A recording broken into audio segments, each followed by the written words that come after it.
My twin sister showed up covered in bruises.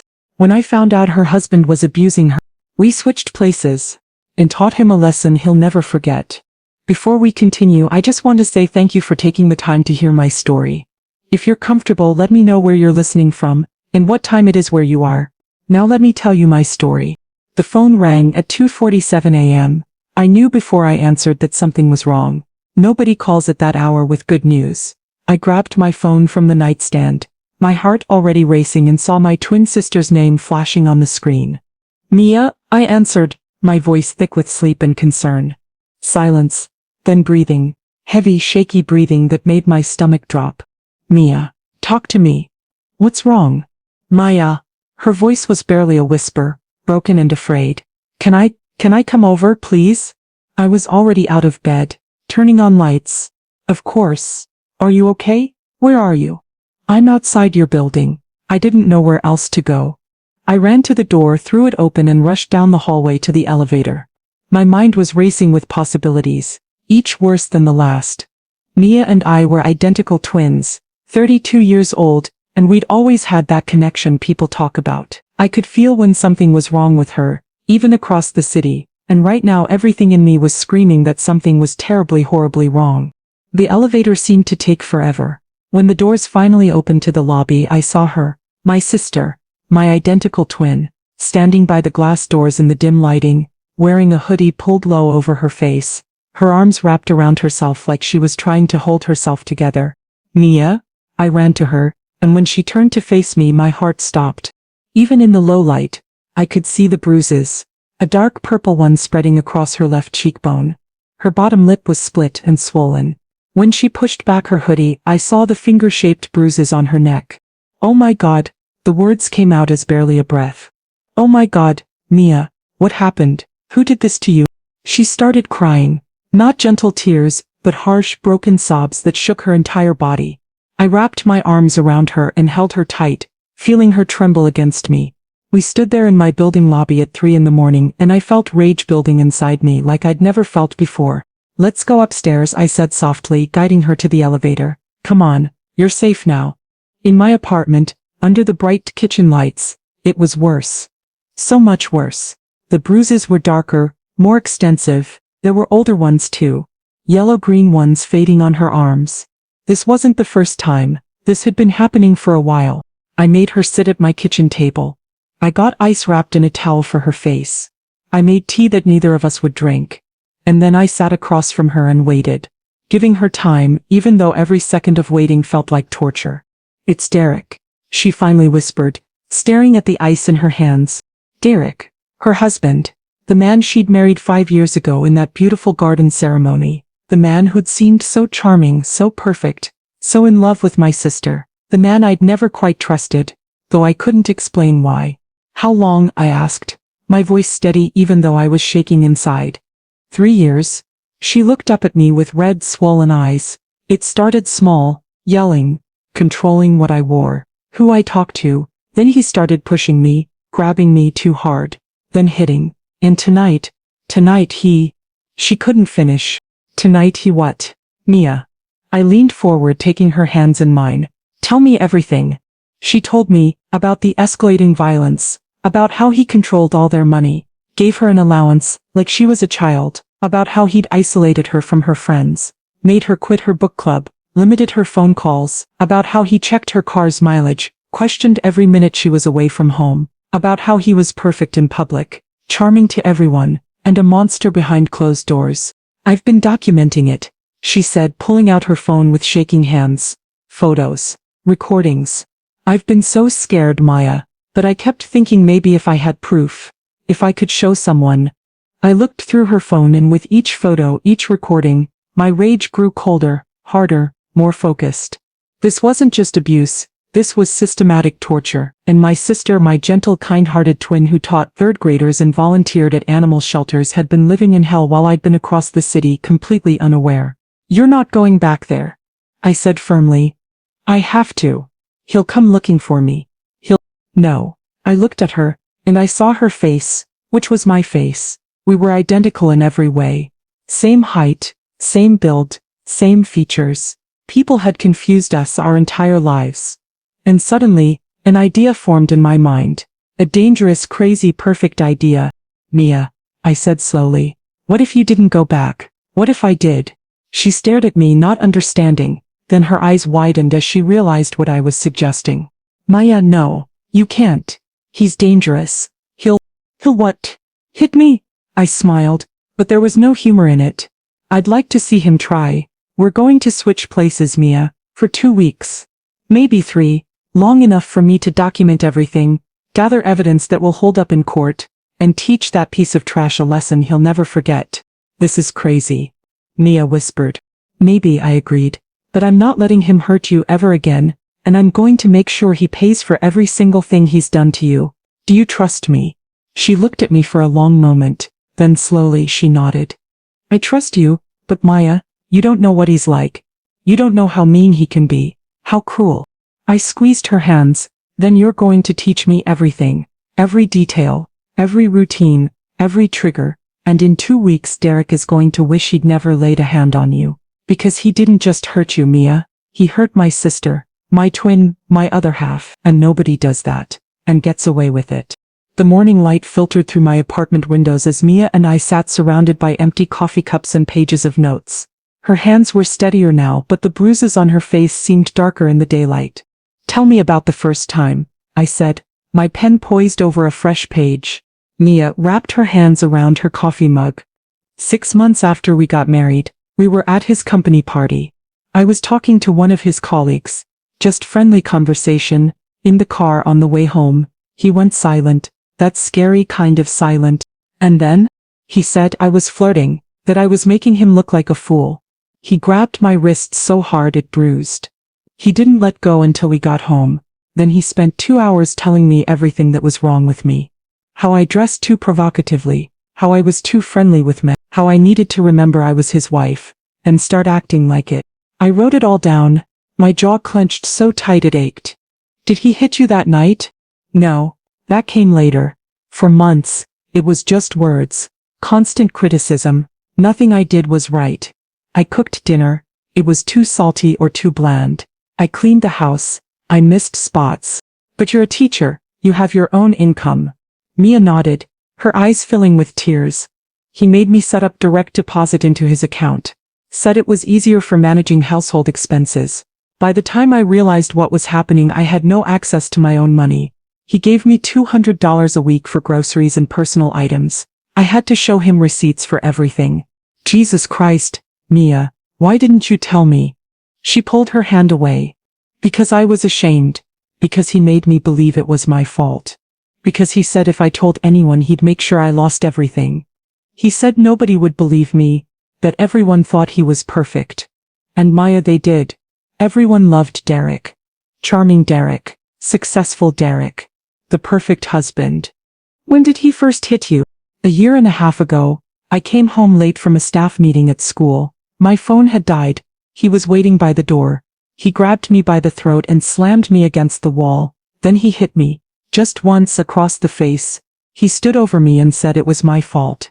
That I made him do it. That if I'd just been a better wife, he wouldn't have to teach me lessons. I felt sick. This was my sister. My twin. And she'd been going through this hell while I'd been living my comfortable life across the city, completely oblivious. Maya, you don't understand how dangerous this is. She pleaded. Derek is smart. He's careful. He never hits me where it shows when I'm at work. And he's always sorry afterward. He cries. He apologizes. He says he loves me and it'll never happen again. And for a few days, sometimes even a week or 2, he is the man I married. Then something triggers him and it starts all over again. What triggers him? Everything. Nothing. I never know. It's like walking through a minefield. I never know what's going to set him off. I stood up and paced my apartment. We need a solid plan. Derek can't suspect for even a second that we've switched. I need to know everything. Maybe we should just go to the police with what I have. And then what? I turned to face her. You think this evidence is enough? You think they'll arrest him based on some photos and your word against his? Mia, I'm a corporate lawyer. I see cases like this get dismissed all the time. We need irrefutable evidence. Video, audio, a pattern of behavior that can't be explained away. But how? I'll wear a wire. Set up hidden cameras, and I'll do something you couldn't do. What's that? I looked at my sister, at my own face staring back at me. I'll fight back, not physically at first, but I won't cower. I'll push his buttons deliberately and systematically until he shows his true face on camera. And then we'll have him. He'll hurt you, Mia whispered. Maybe, but Mia, I'm not you. I'm not gentle and kind and afraid. I'm angry. I've been practicing martial arts since college, and I'm done letting men like Derek think they can destroy women without consequences. For the next 6 hours, Mia told me everything. His routines, his triggers, his manipulation tactics, his friends, his family. There's one more thing, Mia said as darkness fell. He's getting worse. Tonight wasn't the first time he choked me. It was the third. And Maya, this time I really thought he might kill me. I saw it in his eyes. He wasn't even there anymore. He was just rage. Pure rage. I felt cold. How did you get away? His phone rang. Work emergency. It snapped him out of it. He let go, answered the phone, walked away like nothing happened. I waited until he left for the office, then I grabbed my phone and came here. Does he know you left? No, he thinks I'm asleep in bed. I have to go back before he gets home, or he'll know something's wrong. No, I said firmly. You're not going back tonight. You're staying here. I'll go. Maya, we're not ready. You don't know. I know enough, and every hour you're there is another hour you're in danger. We switch tonight. Right now. Give me your keys, your phone, your wedding ring. Tell me the code to get into the house. Tell me which side of the bed you sleep on and what you'll be wearing. I'll handle the rest. At 11 p.m. I walked out of my apartment and headed toward my sister's house. Toward Derek. Toward the monster who'd been tormenting my twin for 3 years. He had no idea what was coming for him. I didn't go straight to Mia's house. First I stopped at a 24-hour FedEx office. Inside a package, I placed a USB drive with copies of Mia's photos and a letter explaining the situation. Insurance. I addressed it to the domestic violence unit at the city police department. By midnight I was outside their house. A beautiful suburban home with a manicured lawn. Picture perfect.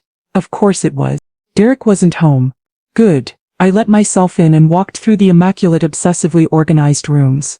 This wasn't a home, it was a museum. A showcase. I found the bedroom, changed into Mia's pajamas, got into her side of the bed and waited. Derek came home at 1:15 a.m. I heard him come up the stairs. He stood in the doorway for a long moment, watching me. I kept my breathing steady, pretending to be asleep. He went to the bathroom, showered, and got into bed beside me. He didn't touch me. I opened my eyes and looked at the ceiling. I was lying in bed next to my sister's abuser. Tomorrow the real work would begin. I woke at 5:45 a.m. before Derek's 6,000 a.m. alarm. I went to the bathroom and looked at myself in the mirror. Mia's face, my face. The bruises were vivid. Dark purple on my cheekbone, finger marks on my neck. Looking at them, I swallowed my rage and practiced my expression. Small, quiet, afraid. By 7:15 I was downstairs. Derek sat at the kitchen table in an expensive suit. He looked up when I entered, his eyes scanning the bruises. "Morning," he said, his voice neutral. "Morning," I replied softly, the way Mia would. I poured coffee, my hands deliberately shaking slightly. "About last night," he started. I waited, my back to him. I was stressed. Work has been intense. I didn't mean to lose my temper. I turned to face him, forcing myself not to throw the hot coffee in his face. Instead I nodded. "I know. It's okay." "It's not okay." He stood up and came toward me. I forced myself not to flinch. He reached out and gently touched the bruise on my cheek. "I'm sorry, baby. You know I love you, right? Sometimes you push my buttons and I can't control myself. But I'm going to do better, I promise." This was his pattern. Mia had warned me. Violence, then remorse, apologies and promises. "I love you too," I said, the words tasting like poison. He smiled. "That's my girl. Listen, I have a big meeting today. I'll probably be home late. Make sure dinner's ready by 8. Okay? And wear something nice tonight. Maybe that blue dress I like." He kissed my forehead, grabbed his briefcase and left. As soon as his car pulled out, I let out a breath and called Mia. "I'm fine," I said. He apologized. He was tender. He made it sound like it was your fault. "This is textbook manipulation." "I know," she whispered. I told you. I'm setting up the cameras today. I can't do this without video evidence. After we hung up, I called the number I'd found for Detective Lisa Crawford. Crawford, she answered, her voice brisk. Detective Crawford, my name is Maya Johnson. You'll be receiving a package from me tomorrow morning. It contains evidence of domestic abuse. I need your help. I told her everything, about Mia, about Derek, about our plan. I expected her to tell me I was crazy. Instead, she said, how long can you maintain the switch? As long as it takes. And your sister is somewhere safe. She's at my apartment. He doesn't know about it. Smart. Listen, Maya, what you're doing is dangerous. But I've been working domestic violence cases for 15 years. If you can get me solid video evidence of his abuse, especially if he thinks he's abusing his wife, that changes everything. But be careful. Men like Derek are unpredictable. When they feel control slipping, they escalate. The cameras I'd ordered arrived at 4 p.m. By 6 p.m. I had them installed in the living room, kitchen and bedroom, tiny invisible position to capture everything, all synced to a cloud account Derek would never know about. At 7 p.m. I started making dinner. Steak, medium rare. I set the table. I changed into the blue dress. I played the role. Derek came home at 8:30. Late, smells good. How was your meeting? Good, productive. He sat at the table and waited for me to serve him, like I was his servant. You're not eating much, he observed during dinner. I'm not very hungry. He frowned. You need to eat. You're getting too thin. This was another control tactic, Mia had said. He criticized her weight constantly. He studied me for a moment. You're being very agreeable today. Very quiet. Are you scared of me? My heart rate spiked. No. I just don't want to upset you. Good, because last night was your fault. You know, if you'd just been home on time, if you'd just answered your phone, I wouldn't have lost my temper. You need to understand that I only react because you make me. I looked down at my plate, letting him see submission. I understand. Do you? Because sometimes I think you don't get it. I work hard all day. I give you a beautiful home, everything you need, and all I ask is that you respect me. Is that too much to ask? No, it's not too much. Then why do you keep screwing up? I looked up at him, feeling the shift in energy Mia had described. This was how it started, but I wasn't going to let it explode tonight. Not yet. I'm sorry, I said, keeping my voice small. I'll do better. He stared at me, then smiled. It was chilling. That's what I like to hear. Come here. I stood and went to him, every instinct screaming. He pulled me onto his lap. You're mine, he whispered. Don't ever forget that. Mine. You don't breathe without my permission. Understand? Yes, I whispered back. Good girl. Now clean up dinner. I'm going to watch television. He released me. He went to the living room, sprawled on the couch like a king, and the whole time the cameras recorded every word, every threat, every moment of psychological abuse. That night, I lay in bed next to him, staring at the ceiling. One day down, how many more until I had enough? As long as it takes, I told myself. As long as Mia needs me to. The next few days fell into a routine, and that routine was suffocating. It wasn't just the violence. It was the constant surveillance, the rigid expectations. Derek left for work at 7:30, but he'd call at 8:15 to check in. He'd call again at noon, another call at 3 other Farron. Every call was a test. Where are you? What are you doing? On day 3, I went to the grocery store. I had a list of exactly what Derek expected, but I took a different road home, a street that was 3 minutes longer. When I got home, my phone rang immediately. Where were you? Derek's voice was sharp. Grocery shopping. You were supposed to be home at 11:15. It's 11:25. Where were you for the extra 10 minutes? There was a line at the checkout. You also took Carson Street instead of Maple. Why? My blood ran cold. He was tracking me. He was tracking the car. There was construction on Maple, I lied. Don't lie to me, Mia. There's no construction on Maple. I drove it this morning. When I get home tonight, we're going to have a conversation. He hung up. I found the GPS tracker hidden under the driver's seat. I photographed it but left it in place. Evidence. That evening he confronted me. Tell me about your drive today. I told you. I thought there was construction. You thought? You didn't call me to ask. I need to trust you. I need to know where you are at all times. That's not controlling. That's being a responsible husband. What if something happened to you? He was justifying the tracker, making it sound reasonable, like it was for my safety. You're right, I said. I should have called. Yes, you should have. From now on, any deviation, you call me first. Understand? I understand. I went back to the kitchen, my hands shaking with rage. This man wasn't just abusive, he was systematically destroying my sister's entire life. The next morning I made a mistake. A deliberate one.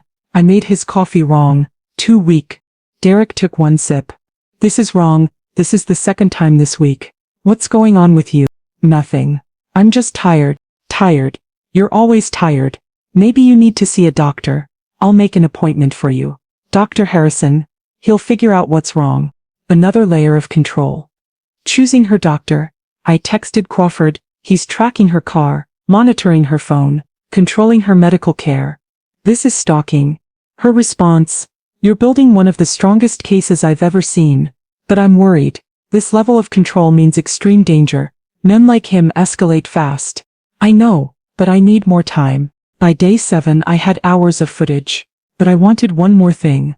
I wanted Derek to reveal himself completely. It was day 9 when I decided to escalate. Derek texted me at 4 p.m. to say a big account had fallen through and he'd be home late. I knew he'd be drinking. I knew he'd be volatile. I made dinner 30 minutes late.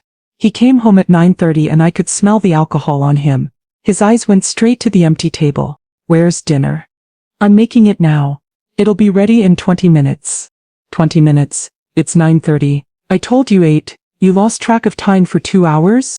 I kept my back to him. I'm sorry. Turn around when I'm talking to you. I turned around slowly, and I made one deliberate mistake. I looked him directly in the eye. Derek's face darkened. Are you being defiant? No, I'm just... You're looking at me like you're challenging me. Give me your phone. I handed it over. He scrolled through it, looking for an excuse. Why are you still talking to Marcus? My code name for me. He just sent a text. I didn't respond. But you didn't block him like I told you to. He threw the phone across the room. It hit the wall and clattered to the floor. I told you I don't want you talking to him. Did you just decide my rules don't apply to you? I'm sorry. I'll block him right now. Too late. He moved closer, backing me against the counter. I'm tired of your excuses, tired of your mistakes, tired of having to teach you the same lessons over and over. His hand shot out and grabbed my jaw, forcing my head back. Liar. He shoved me hard. I stumbled backward into the counter, my hip hitting the edge painfully. I know you've been complaining about me, trying to make me look bad. I haven't. I swear. Liar. He was shouting now. He grabbed my shoulders and shook me hard. Please. You're hurting me. Good. Maybe pain will help you remember. He shoved me again, harder. I fell, hitting the floor hard. My elbow cracked against the tile and pain shot up my arm. Derek stood over me, breathing hard. Get up. I stayed down, protecting my head. This was it. This was what the cameras needed to see. I said get up. He grabbed my arm and yanked me to my feet. You think you can just disrespect me? After everything I sacrifice for you? You're useless. Pathetic? You're right, I whispered, playing the role. I'm sorry. I'll do better. You will, because if you don't, I will make you regret it. Do you understand me? Yes. I understand. Good. He let go of me suddenly. Clean up this mess. I'm going to bed. He walked out. Just like that. I stayed on the floor, shaking with rage. I looked up at the camera hidden in the plant. The little red light was on. It had captured everything. I went to the bathroom, bruises forming on my shoulders, elbows swollen. I photographed everything. Then I sent a text to Detective Crawford. Escalated tonight. Physical assault. All on camera. Her response. Do you need extraction? No. I can handle one more day. I'm ending this tomorrow. I'm going to tell him I'm leaving. Maya. No. That's the most dangerous time for victims. I know. That's why it's the perfect test. If he's the kind of man who would kill his wife for leaving, I need that on camera. Be ready, detective. I'm going to be parked 2 blocks away. At the first sign of trouble, I'm coming in.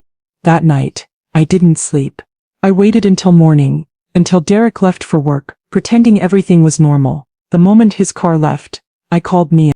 I'm ending this tonight. I'm going to tell Derek I want to leave him. Maya, no. He'll hurt you. He'll kill you. Then Crawford will be there within seconds. Mia, trust me. I know what I'm doing. I can take it. For one night. I can take whatever he dishes out. Because I know it's ending. And I know that everything he does will put him in prison for years.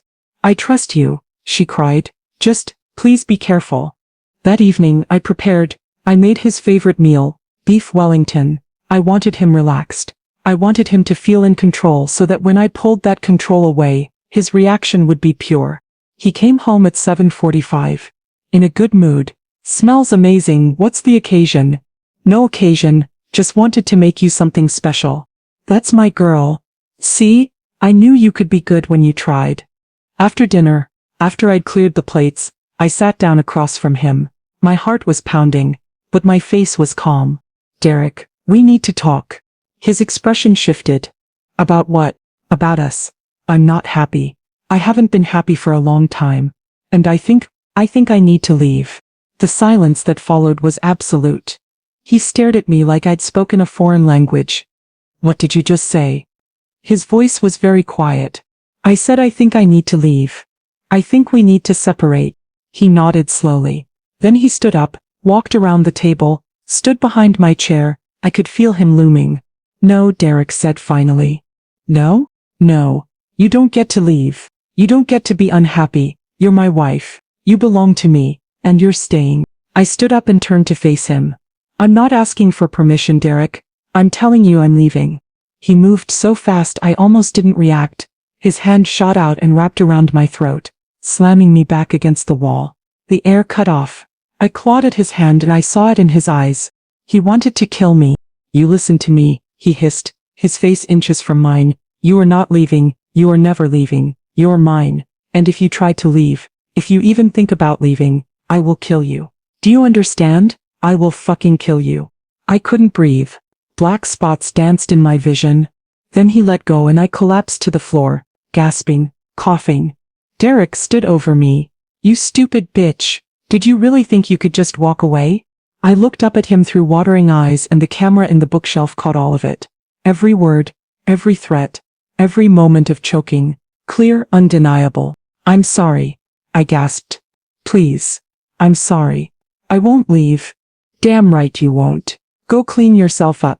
You look pathetic. He went upstairs. I waited 5 minutes, photographed the red marks on my throat, and texted Crawford. Come now. It's time. 20 minutes later I heard cars. I opened the door before they could knock. He's upstairs, I said quietly. Crawford looked at my throat, and her expression hardened.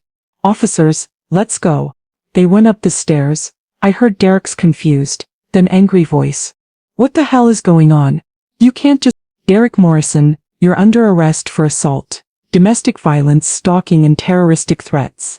You have the right to remain silent. I watched as they put handcuffs on him. His eyes found me in the doorway.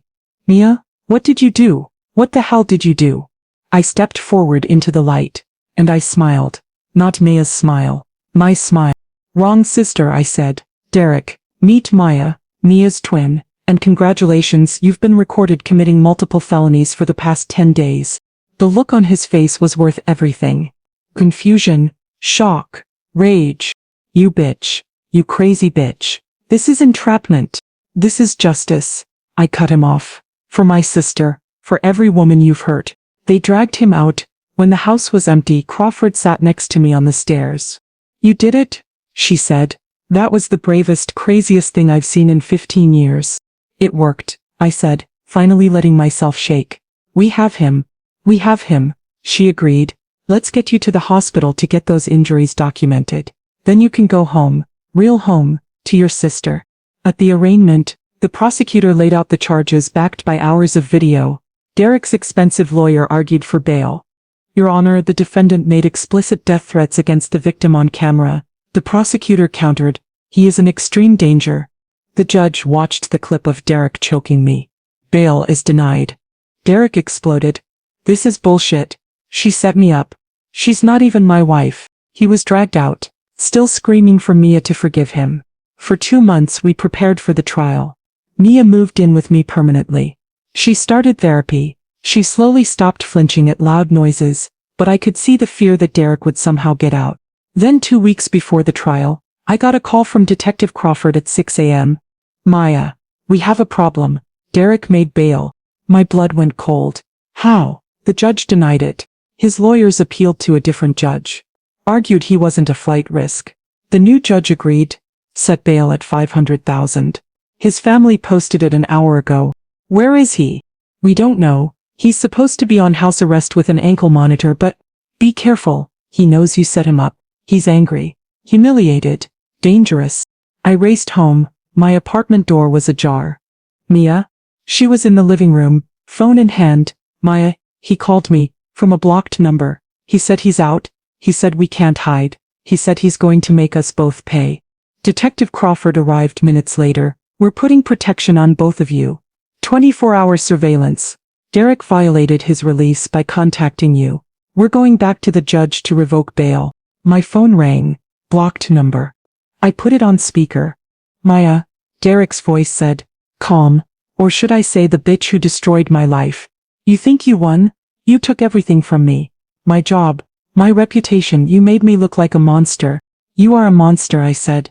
I loved her, he screamed, and she brought you into our marriage to spy on me, to ruin me. Stop, Mia said, her voice strong. Stop blaming me for your violence. You hit me, Derek. You choked me. You threatened to kill me. You chose to— Mia, his voice changed, pleading. Baby, please. We can fix this. Tell them you forgive me. We can drop the charges. No, she said. I'm done. And you're going to prison. If I go to prison, you're coming with me. Both of you. The line went dead. For 3 hours we sat under police guard while they searched for Derek. Then at 2 p.m. my building's fire alarm went off. As we headed for the stairs, I smelled it. Gasoline. Wait, I said. This isn't a drill. Crawford was already on her radio. We need fire department. Possible arson. Firefighters found the source. Someone had poured gasoline in the basement near the electrical room. It hadn't fully ignited. It's him, I said. He's trying to kill us. My phone buzzed. A text from a blocked number. You can't hide. I'll burn your whole world down. You're both going into protective custody, Crawford said. Now, grab what you need. You're coming to a safe house. For 3 days we hid. Derek's face was on every news channel. Armed and dangerous. On the third night I woke at 2 a.m. to the sound of breaking glass. Downstairs. I grabbed Mia and pressed the panic button. We heard footsteps. Slow, deliberate, coming up the stairs. The police outside should have been alerted. But the footsteps kept getting closer. I grabbed the lamp from the bedside table and stood in front of Mia. The door opened. Derek stood there, backlit by the hallway light. In his hand was a gun. Derek stepped into the room. He looked terrible, unshaven, but his eyes were empty, dead. Derek, I said, the police are coming. You triggered the alarm? He laughed. No, they won't. I cut the power to the panic button system. And your police guards, they're unconscious in their car. You can't do this, Mia said from behind me. This isn't you. Isn't me? He stepped closer. You don't know what I am. You thought you married a nice guy. But I have to pretend all day. When I came home, I shouldn't have had to pretend. Your real self beats women, I said. Shut up. He swung the gun toward me. You're the one who ruined everything. If you just stayed out of it, Mia and I could have worked things out. She would have learned her place, but you had to play hero. You destroyed your own life, I shot back. You chose to hit Mia. You chose to control her. You chose to threaten to kill her. She made me, he was screaming. Every time she disobeyed, she forced my hand. I loved you, Mia said quietly. I tried so hard, but it was never enough. Because you're weak, Derek spat. But look where we are now. I have the gun. I have the power, and you're both going to pay. What's the plan, Derek? I asked, buying time. You shoot us, then what? Maybe, if I can't have my life back, why should you get to have yours? He raised the gun, pointing it at me. The bedroom window exploded inward, glass shattered. A figure in black tactical gear crashed through, rolled and came up with a weapon. Drop the gun. Police, drop the gun now. Derek spun, confused, as 2 more officers came through the door. Drop it now or we will fire. For a moment, Derek looked like he might refuse. Then Detective Crawford's voice cut through. Derek Morrison, there are 6 guns pointed at you. You pull that trigger, you're dead. Is that what you want? Slowly, infinitely slowly, Derek lowered the gun. Let it fall. The moment it left his hand, officers swarmed him, tackled him, handcuffed him. Get off me. Get the hell off me. They dragged him out. Crawford came to us immediately. Are you hurt? We shook our heads. How did you know? I managed. The officers outside didn't respond to their 10-minute check-in. We immediately sent backup, got here just in time. She looked at Derek's handiwork. He's getting attempted murder of police officers added to his charges. It's over, Mia. He's not getting bail again. Derek's trial was fast-tracked. His lawyers tried to argue entrapment, that I'd provoked him, that he was emotionally disturbed. The prosecutor just played the videos. She played the footage from the house, the threats, the control, the violence. She played the footage from the safe house, the gun, the threats, the cold, calculated rage. The jury deliberated for less than 3 hours. Guilty, on all counts. At sentencing, the judge looked at Derek with disgust. Mr. Morrison, I've been on the bench for 23 years. You showed us exactly who you are. A violent, controlling man who believes he has the right to terrorize his wife, who threatened to kill her, who broke into a safe house with a gun to make good on those threats. The prosecution has asked for 15 years. I'm giving you 20. The gavel came down. Derek was let out in chains, heading to prison for the next 2 decades. Mia and I walked out of that courtroom into the sunshine. It's over, she whispered. It's really, finally over. The aftermath lingered. Mia had nightmares. I had flashbacks. We both went to therapy processing the trauma we'd shared. In the years that followed, we healed. Mia moved into her own apartment. She started dating a kind, patient man named James, who understood her trauma and respected her boundaries. I left corporate law. The work felt hollow. I started taking pro bono cases, representing domestic violence victims. Together, we started the Twin Sisters Foundation, providing resources for victims. We helped women get hidden cameras, taught them to document abuse safely, and connected them with lawyers. Our case also changed laws. Our state legislature passed Mia's law, which made it easier to get protection orders, increased penalties for strangulation, and made coercive control a crime. 4 years after the trial, Derek's mother sent a certified letter. Dear Maya and Mia, I know I have no right to contact you.